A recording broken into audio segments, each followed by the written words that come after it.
Որոշման մասին հատկապես Հարգելի գործընկերներ, կարծում եմ կենտրոնական ընտրական հանձնաժողովից որևէ իրավական ակնկալիք ունենալը դա ողջամիտ չէ, դա նույնիսկ միամտություն էլ չէ, չգիտեմ։ Այս կառույցը կարծում եմ իրապես որևէ մի իրավական հենք չի ուզում պահել, ցավում եմ շատ։ Ինչևէ, Դավիթ Ղազենյանի դեպքում երկու միջնորդություններ ներկայացվել, երկուսն էլ բավարարել են, որ տեղեկացնեմ ձեզ, որևէ մի տվյալ չի եղել, նման միջնորդություն տևական ժամանակ չէի հանդիպել, շուրջ 12-13 օր բացառապես ազատության մեջ գտնվող անձը, ում վերաբերյալ քրեական վարույթի գրեթե բոլոր տվյալները, արդեն կարող եմ դա էլ պնդել, հանրային հասանելիություն ունեին հենց հակակոռուպցիոն կոմիտեի կողմից հրապարակումը կատարելու միջոցով, բայց կենտրոնական ընտրական հանձնաժողովը գտնում է, որ պետք է բավարարել ազատության սահմանափակման վերաբերյալ միջնորդությունը, արդեն իհարկե դատարանը քննության առարկա կդարձնի այս հարցը։ Այո, երկու միջնորդություններ, քրեական հետապնդում հարուցելուն համաձայնություն տալ, մի հետաքրքիր հանգամանք էլ ասեմ ձեզ։ Խորին արգանքով ցանկացած աշխատանքին, բայց այո, զուտ ուղղակի որ աշխատանքը ընդգծեցիք, դրա համար ուզեցա նշել,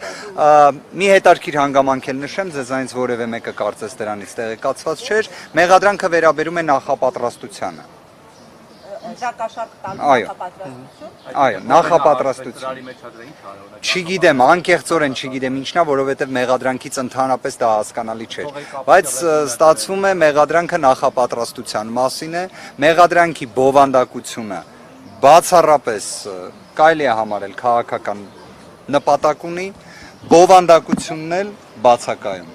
Այսինքն ես նման միջնորդություն չէի տեսել։ Ամեն դեպքում գործունեությանս որոշակի փորձը վկայակոչելով կրկին եմ ուզում ասել, ես նման միջնորդություն չէի տեսել, ես չեմ տեսել դեպք, որ անձը հենց քննչականի նախաձեռնությամբ գործի բոլոր հանգամանքները իմանա։ Հիմա լրագրողներից մեկը արդեն վկայակոչում էր գործով առանցքային կարգավիճակ ունեցող անձին։ Դրա մասին գիտեն բոլորը։ Դրա մասին գիտի Ղազենյան, այո, դա է։ Ղազենյան Դավիթը շատ լավ տեղեկացված էր դրա մասին։ Ոչ խոչընդոտել է, ոչ թաքնվել է, ոչ առավել եւս նոր անցանք է կատարել։ Մի կարևոր հանգամանք էլ նշեմ, քանի որ միջնորդությունը ներկայացվել էր հեռավոր 2026 թվականի հունիսի 6-ին, այս միջնորդության մեջ օրինակ վկայակոչվում էր, որ դեռ հունիսի 7-ին ընտրություններ են լինելու։ Շատ կարևոր էր դա, ամեն դեպքում կարծում եմ շատ բարձր իրավաբանության նշաձող է սահմանված, իսկ ԿԸՀ-ն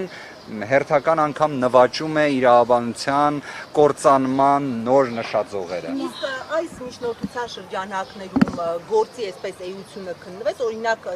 Դավիթ Ղազենյանի դեմ ցուցմունք տվող ոչ մի տվյալ չկար,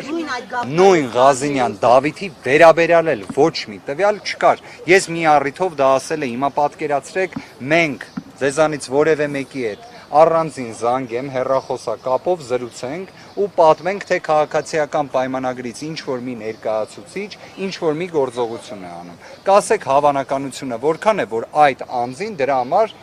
հերիք չի մեղադրանք կառաջադրեն, մի հատ է կալանքի հարց կբարձրացնեն։ 0 է, չէ՞։ Բայց այ Ղազենյան Դավիթի դեպքում ճիշտ հակառակն է։ Անդամների հետ կապված ինչ որոշում կայացվեց։ Ինչպես։ Կախված թե ինչ խոսակցություն է, այդտեղ ասում է Ղազենյան դավոն։